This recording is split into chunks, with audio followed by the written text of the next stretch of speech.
এই ফুলগুলো কালকে আমরা তুলে নিয়ে আসছি। এত সুন্দর এটার কালার। যারা তোমরা সুইডেনে থাকো তোমরা অবশ্যই সচরাচর এই ফুলগুলো কিন্তু দেখে থাকো। এটার মধ্যে আরো কালার আছে, সাদা এবং ব্লু, যেগুলো সব সময় মানে সব জায়গায় দেখা যায়, বাট এই কালারটা ভাই সব জায়গায় তোমরা দেখতে পাবে না। এটা খুবই একটা স্পেশাল কালার, খুবই সুন্দর একটা কালার। জাস্ট দেখো ফুলগুলো, মানে সামনে থেকে দেখলে মনে হবে যে এগুলো মনে হয় আর্টিফিশিয়াল ফ্লাওয়ার। এখন তোমাদেরকে বলবো যে ফুলগুলো জলে রাখার আগে কি কি করতে হবে। প্রথমেই এই যে দেখতে পাচ্ছ সবুজ পাতাগুলো, এগুলো সব ফেলে দিতে হবে। একটা সবুজ পাতা রাখা যাবে না। এই যে দেখো,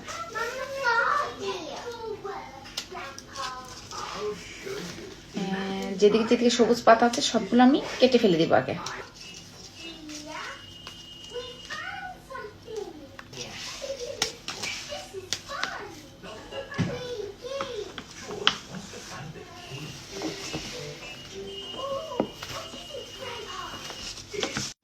এরপরে সেকেন্ড যেটা করতে হবে, এই যে নিচের এই দিকে পাটগুলোতে এভাবে কেটে দিতে হবে, একটু এইভাবে সব কটা এভাবে কেটে দিব। থার্ড যেটা করতে হবে এখন দেখাচ্ছি।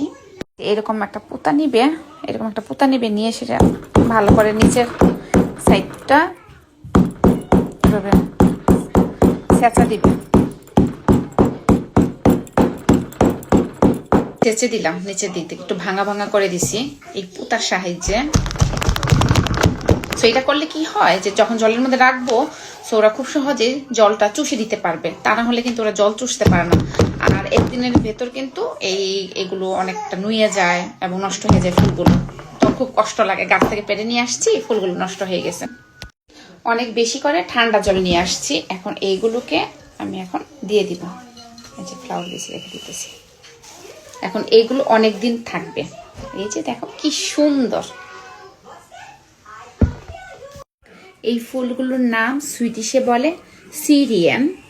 তো কার কার জানা আছে এই নামটা অবশ্যই কিন্তু আমাকে জানাবে। সিরিয়ান, খুব সুন্দর, অনেক সুন্দর ফুলগুলো। কি সুন্দর গ্রান, মাই গড। এটা এখন আমি আমার বেডরুমে নিয়ে রেখে আসবো।